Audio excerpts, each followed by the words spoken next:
Welcome to this week's edition of Monticello Minute Unscripted.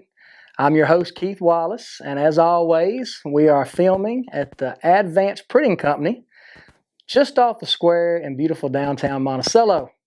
We've got a special treat this week as I welcome in an old friend of mine, the athletic director at Drew Central Schools, Pirate Nation, Mr. Michael Goad. Welcome to the show, Coach Goad.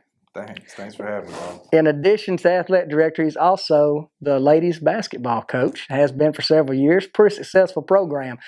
I'm pretty sure everybody knows who Michael Goad is, but in case you don't, this is going to give us a chance for you to meet him and kind of hear a little bit about not only his personal journey of becoming a coach and educator, but also a lot of the great opportunities that are available to students right here in our community at Drew Central Schools, and a few other interesting facts. So let's start with you, Coach. Tell us a little bit about where you come from and what got you into coaching. Well, I was born and raised here in Monticello, of course. Been here all my life, except for a couple stints in the Army and went off to college for a year.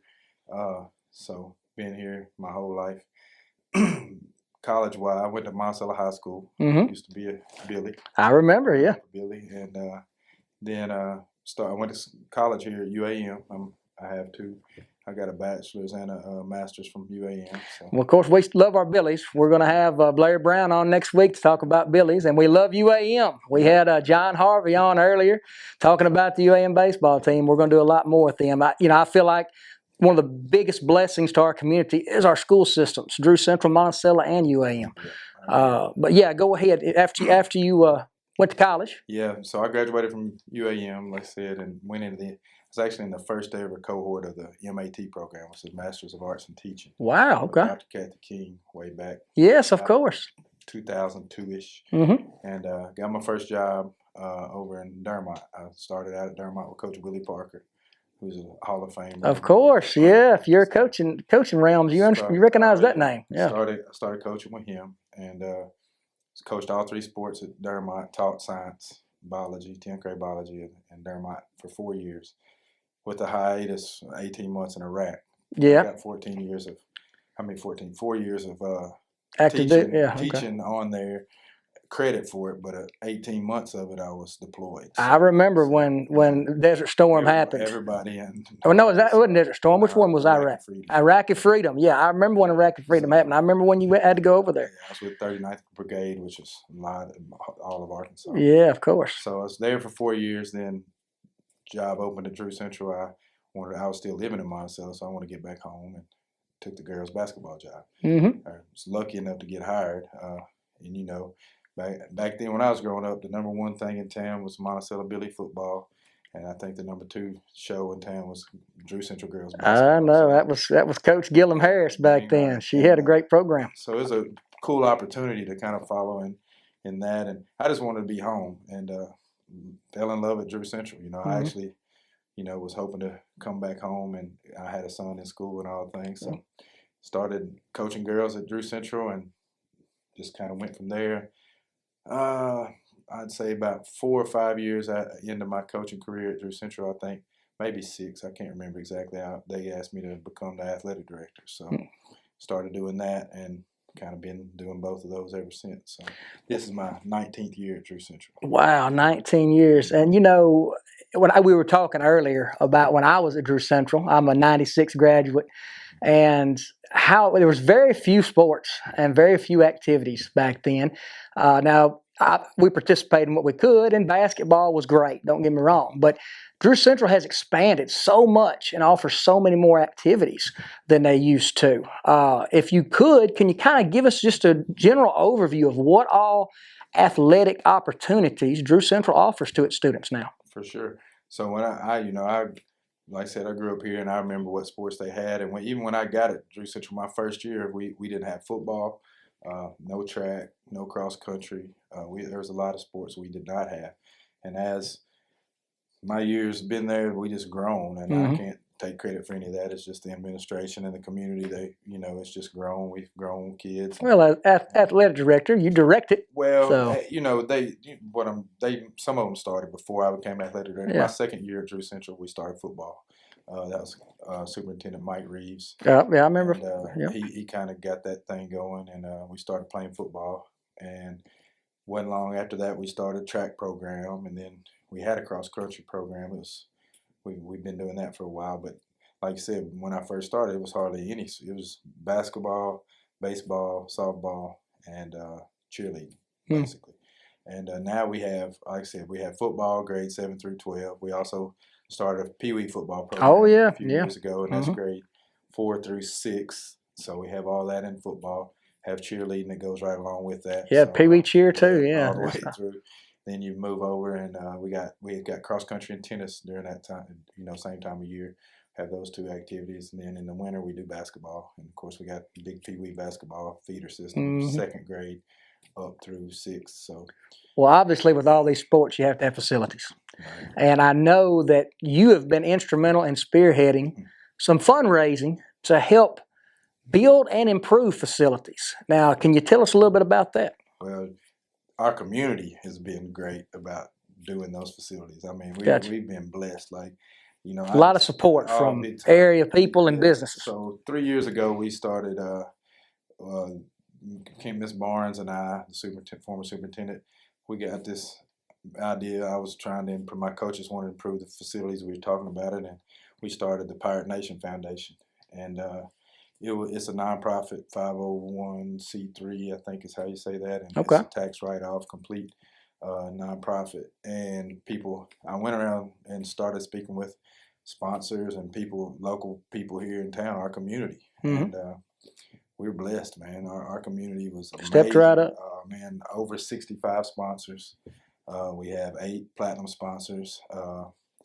Local businesses, Ryburn, the Commercial Bank, Union Bank. I don't want to miss any of them. I know. You get in dangerous territory when you start listing people. But Ellis Body Shop, Miss Dr. Julia Nicholson, Drew Central alum, Carpenter's Sons Construction out of Hamburg, and I'm missing one. Good Lord, Ellis Body Shop. Yeah. So that's our top 8 big platinum sponsors. But like I said, we had over 65 sponsors. They still are supporting it today. Well, tell me about some of the work that's been able to happen because of this Pirate Nation Foundation. Yes. So the big push was for facilities, and that was the thing that got it started first. And we met with the school board. It's me and some of the coaches, and superintendent had her blessing and said, basically we started with school board, and we told them what we wanted, and basically it was going to be an expensive project. And they challenged us. They said, if we can raise half the money, we'll get it. Oh, good. So there we go. And 24 days later into that summer, our community, it was a blessing. And they supported it. And we broke ground on it that summer and got started. And we actually turfed the football. Our football field is fully turfed. And our baseball and softball fields are turfed now. That's super nice. Big deal. That's a really big commitment with help from our community. Well, and successful athletic programs, more than just the facilities and the administration, you've got a lot of great coaches, I know. You've got booster programs and parents that help and volunteer. And it's a total community effort when you're talking about a school, especially school athletics.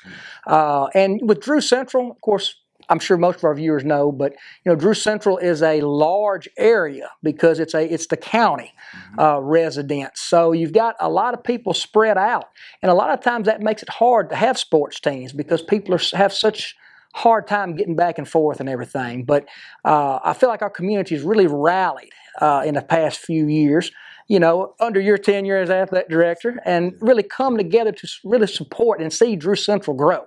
And of course, like I said, I graduated from Drew Central, grew up in the county, so I'm a little partial.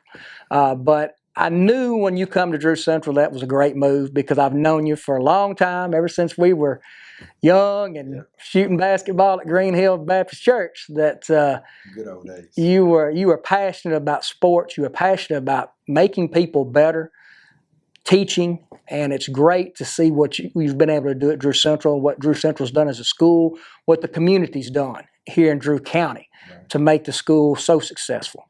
Yeah, I can't say enough about Drew Central. I mean, our kids, the community, it's a really special, amazing place. I can't tell you how many compliments I get about our kids when we're on the road. That's great. And just That's great. Just the family atmosphere we have, and it's a very unique, special place.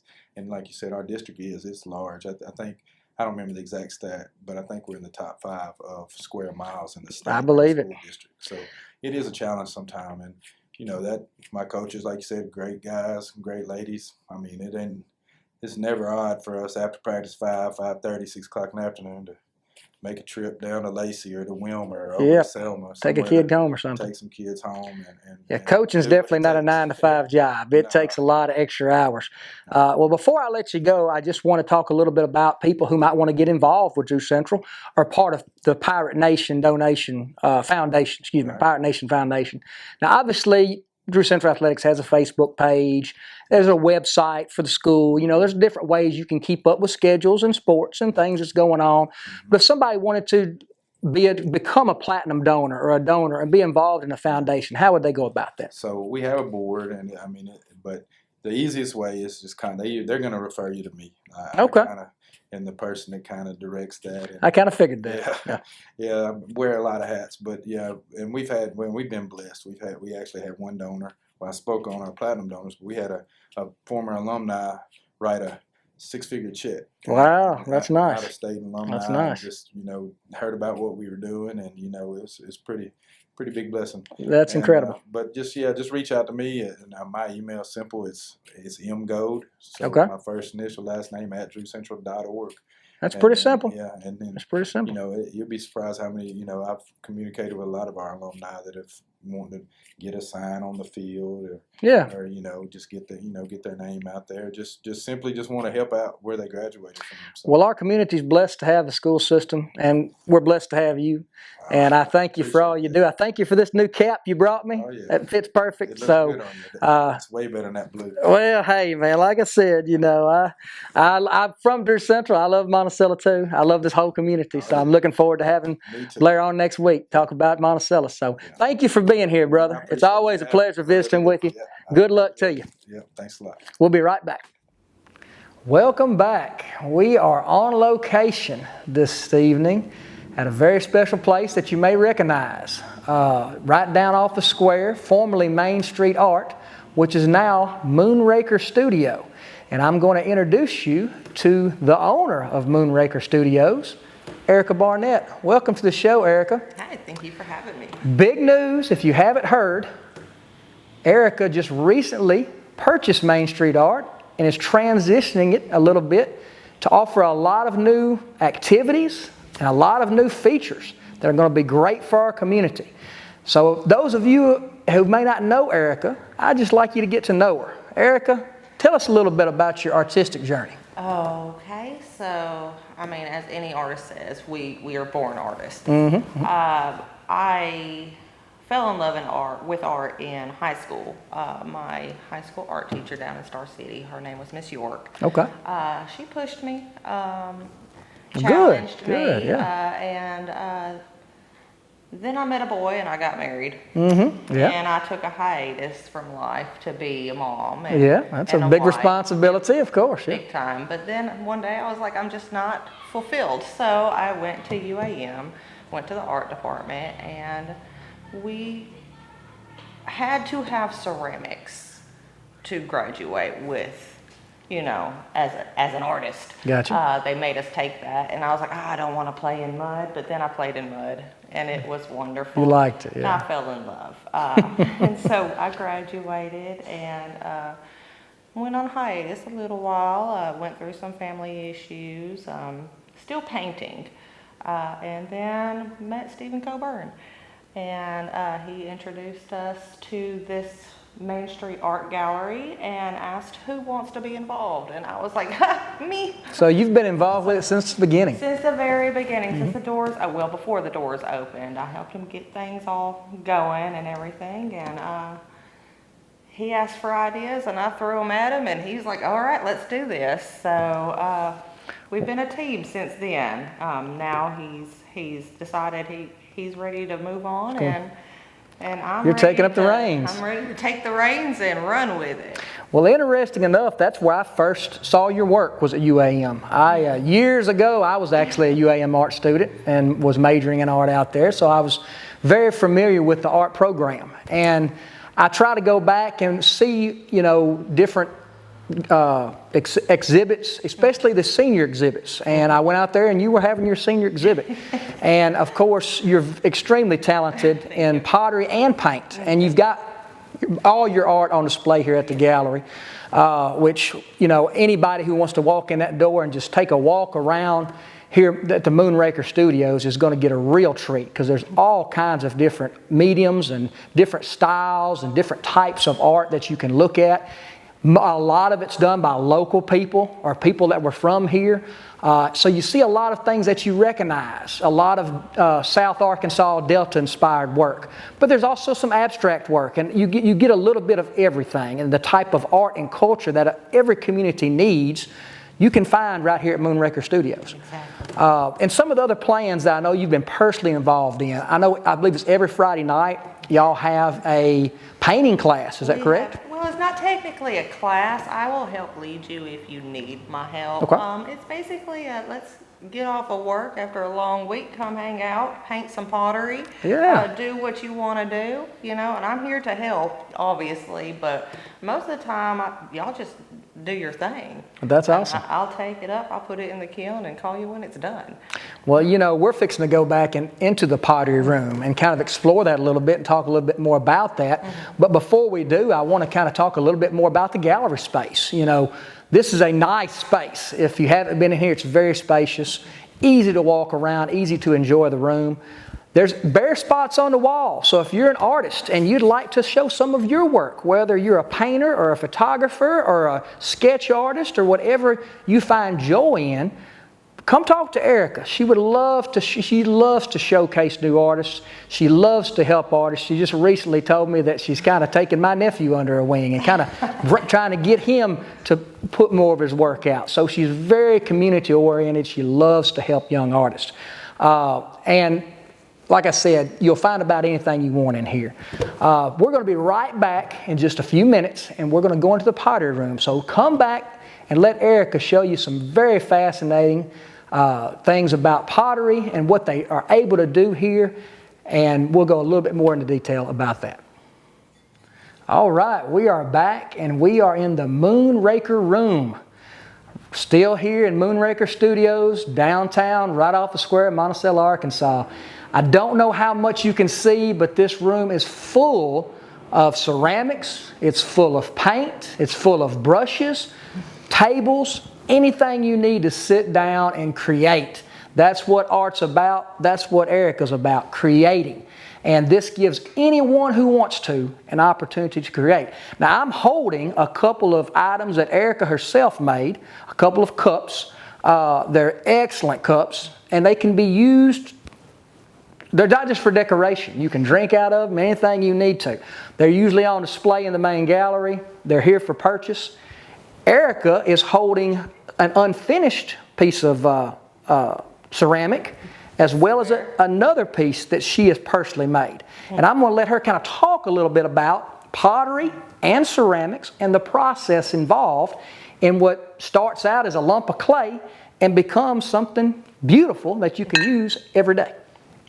Okay, like Keith said, yes, I do make pottery. I give pottery lessons. In our classrooms, we have a hand building class right now. Eventually, we're going to have wheels and give wheel throwing classes. Wow. So my students can make stuff like I do, the functional wear.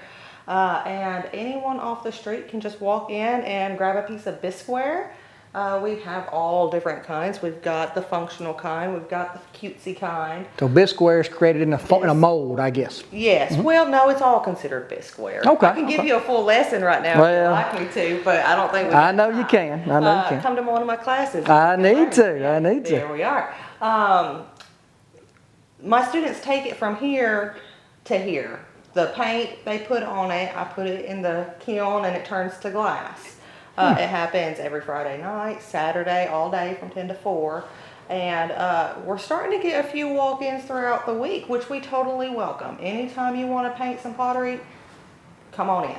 We're also this summer doing a kids art camp. It's going to be a week long. Wow. We like to introduce art to the kids and Nice, give them yeah. an opportunity to create art where, at home they might not be able to. What age group would that be, Erika? From 5 to 15. 5 to I mean, 15, okay. If you are 99 and you want to come to kids camp, I'm not going to tell you no.